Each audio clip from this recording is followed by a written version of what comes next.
I was not grumbling. I had given that up a long while. I was merely contemplating the rain, wondering what a whole dry day would be like. And I came to the conclusion that such a phenomenon was impossible, at least until the 40 days of St. Swithin, that the age of miracles was past. And then, without warning, I shuddered and felt that cold, creepy feeling which premonites a horror spread over me, or rather down me, from my head to my feet. A presence was drawing near. I realized that immediately, and almost as quickly knew whose that presence must be. It must be Warwick, he being the only living soul capable of awakening such sensibility in me. I turned reluctantly from watching the rain to look at the far end of the club smoking room. Warwick had just entered the door and was approaching. Before he reached me, I had pressed the bell knob in the wall close to my chair. I knew the necessary adjunct to Warwick's presence was inevitable. He spread himself over a chair, which he drew close to mine, lighted one of his beastly Philippine cigarettes, blew a mouthful of smoke into my face, and leaning forward with hands on knees, elbows at right angles, barked out, "Well!" For a moment or so I said nothing. I knew that ambiguous monosyllable, half question, half assertion, and the tone in which it was made. A story was coming, and it would not be a pleasant one. While I was still silent, the waiter arrived. 2 whiskies and soda, I ordered. Doubles, supplemented Warwick. I nodded, and looking him squarely in the eyes, paid him in his own coin. "Well?" I asked, and waited for him to make the next move. "A yarn," he said, succinctly and succulently. "As good as any I've heard for many a day." He chuckled. I continued to face him squarely. "A beastly one," I slowly asserted, "judging from your tone." He nodded, and at that moment the waiter returned. Warwick took his glass, and I took mine. "To his beautiful hands," he toasted. "They've earned me 50 guineas, and so saved my bacon for a few days. Would you like the yarn, or—" I made a gesture so non-committable as to mean assent. At least, that is how Warwick read it. "Listen," he began, looking round to see that we were alone, drawing his chair still closer to mine. "It's a tale of revenge and passion." "With a capital purple P?" I interpolated. Warwick paid no heed.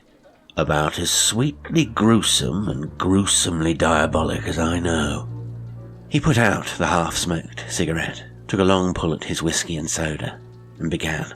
"Oh, did you see that piece in the paper today about the sculptor Johnny who lost his right arm?" I nodded. "Well, it's that sort of story, only—" I put out a hand quickly to interrupt him. If I must hear the story, I'd hear it properly, with full names and details, not shorn of its curtains and suspense. Warwick took the hint. "I'm going too fast," he muttered. "But even now it rather gets me, and, well, it's like this. About 2 years ago I was in the habit of frequenting a lady barber's. There was a craze for them then. Now there are only 1 or 2 left, and one of the assistants was head and shoulders, metaphorically speaking, above the other girls for looks and personality. She never had a spare moment. I was one of her regulars, and there was a fellow, customer, more than twice her age, always hanging round, whom I grew to hate." "And he comes into the story?" I asked. "He is the story," Warwick answered forcefully. "He and Paulina and his violin." "Musician," I couldn't help saying contemptuously, for, rightly or wrongly, instrumentalists are my bêtes noires. Warwick grunted annoyance at my interruption and continued.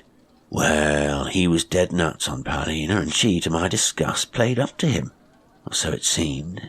He was always bringing her presents, giving her tickets for his concerts, taking her out of evenings, and generally going the whole hog." Something in his tone, and in the choice and emphasis of his last expression, seemed to convey a deeper meaning than just the words. "You mean—" I asked, and then broke off, for I hate talking lightly of a woman, even an unknown one. Warwick has no such scruples. "Exactly," he replied. "She went to be his keep, although she stayed on at the shop, but of course this establishment was not set up all at once. It evolved, so to speak, out of what appeared quite natural, though unfortunate circumstances. Warwick paused to take another drink. "And the situation annoyed you?" I asked. "You felt aggrieved, slighted?" He nodded. "In a way, yes. I'm no saint, and I'm a bachelor, and Paulina was—" "Was?" I queried quickly. For a moment he made no answer. Then, indifferent churchman though he is, he crossed himself. "She's dead," he said, flatly. "Died in childbed 10 days ago.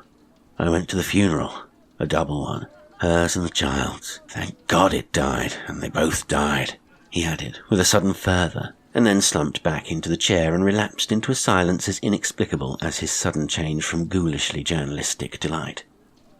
I waited. This new mood intrigued me, and I sensed a tragedy, more real and personal than Warwick had meant to lay bare.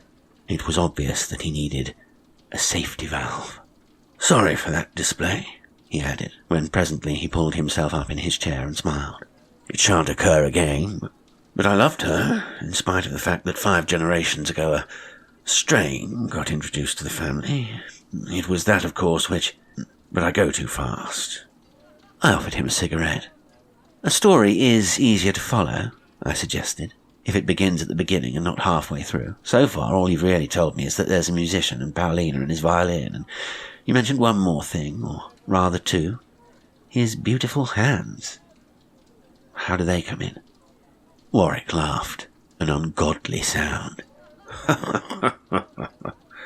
"They don't," he said at length. "They don't. That's the cream of the story. The point of the—" He started to laugh again and pulled up short.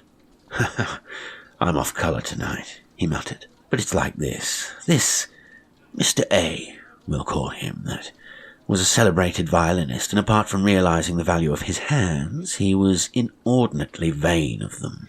They were his passion, but I couldn't stand them. They weren't a man's hands, and they weren't a woman's. They were ethereal," I suggested. Warwick's hand suddenly gripped my arm tightly, and his face came close to mine. "The very word," he said. "Ethereal, and it was one of Paulina's jobs to take care of them, tend them, worship them, for that is what he demanded of her. Worship of his hands." I nodded. She was a wonderful manicurist, with a cool, soothing touch that somehow seemed to linger on your fingers long after the treatment was over, and urge you back to her till you were conscious of a semi-physical, semi-spiritual longing.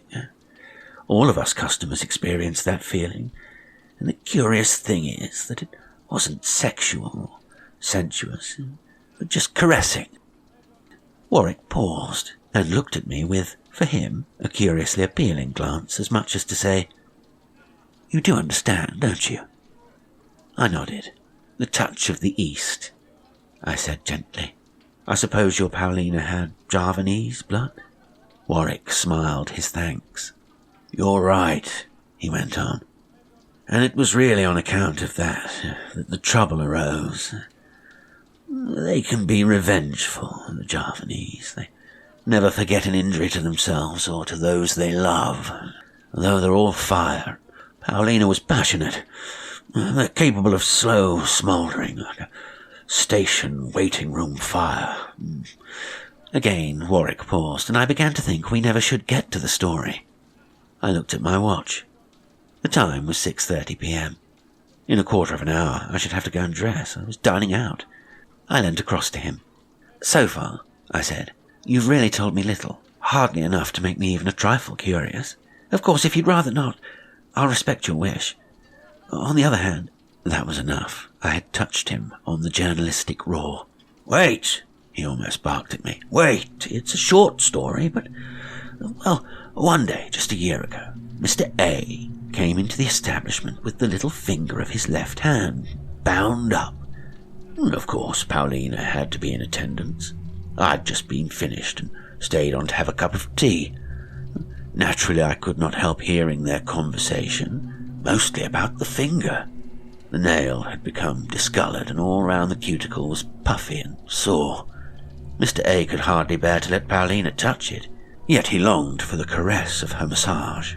She suggested a doctor, but he would not hear of that. She and she only must look after his hands.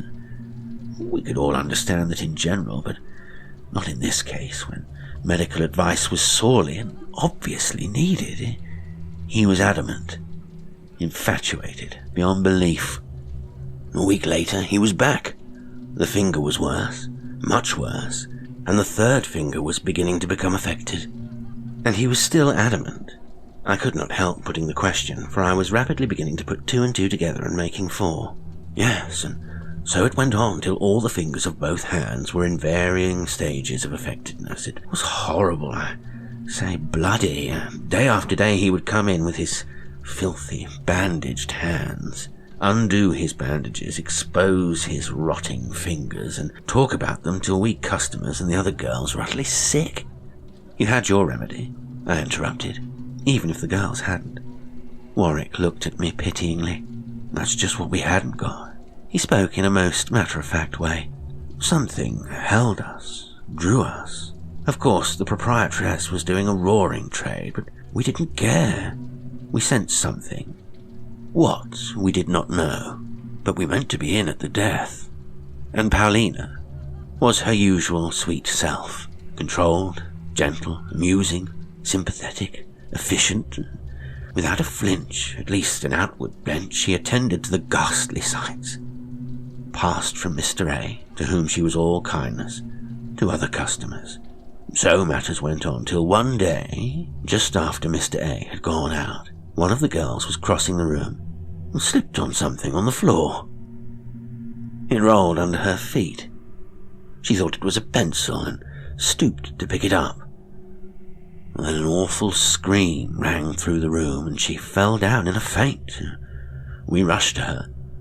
By her side, where it had fallen from her grasp, was the middle, rotting finger of a man's hand.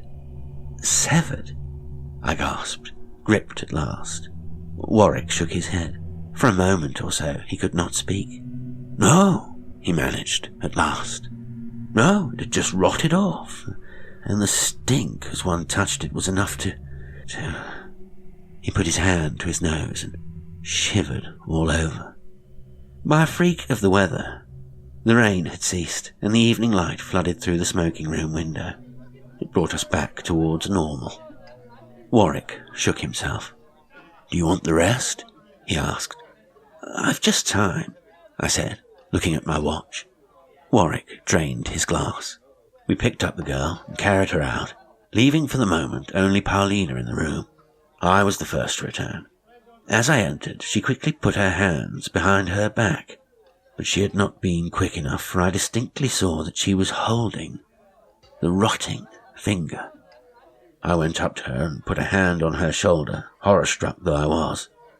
Paulina, I cried, tell me truly, in spite of... you love him? Her immediate answer was to laugh hysterically. Then she held out her hand on which lay the filthy, rotting finger. Could you love that? She asked.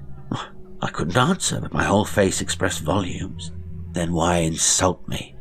She spoke very bitterly. That's what I think of him, and all men, fit for the scrap heap. And as she spoke, she carelessly flung the horror into the waste paper basket. It fell with hardly any thud, but the fall sent up a cloud of stenchful vapour. Paulina seemed not to notice it. I only wish, she began, then stopped as the others came back. That was the beginning of the end. Paulina gave notice. The proprietress would not dissuade her, and consequently Mr. A gave up coming. The last time he came, he showed us both hands, devoid of fingers and thumbs, and all the time he raved of Paulina. And you kept up with her, married her. The dead child was yours. I put the question very gently. Warwick spread out his hands. You'd think so, he said, a trifle grimly. And it should be so, according to the best novels, but you'd be wrong. No, I lost sight of her too. Till just before the end, she sent for me and told me all. In confidence. He shook his head. Not necessarily, but I must get it off my chest, and I'd like you to know. Can't you guess? I did not try. And he went on. Mr. A was her father.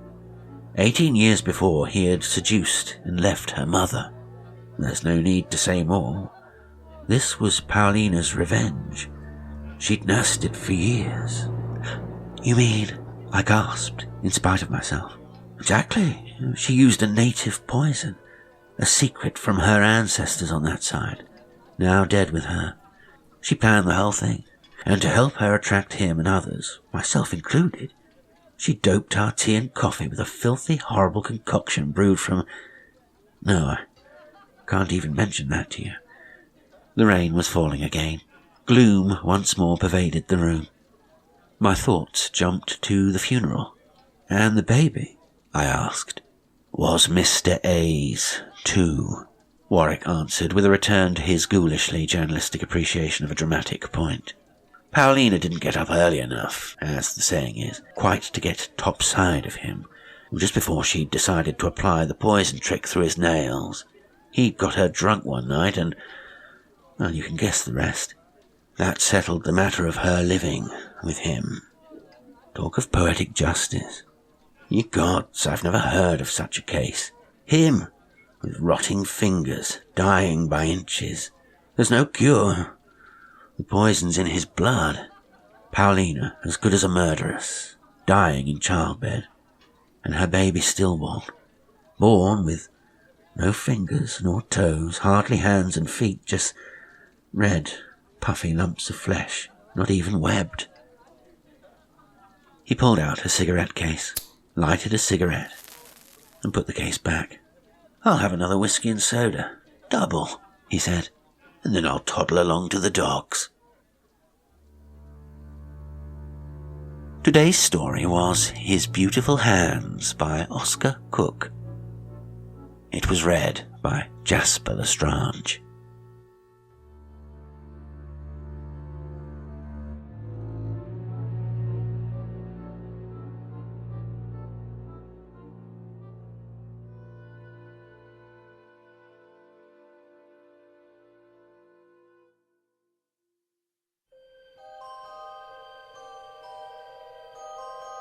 If you enjoy the show, why not become a patron on Patreon and gain access to exclusive content? It's the surest way to help me keep creating. You can also buy me a coffee, like, subscribe, comment, share, follow on social media, and read the description for more information about the show and how you can engage with it. Until next time, sweet dreams.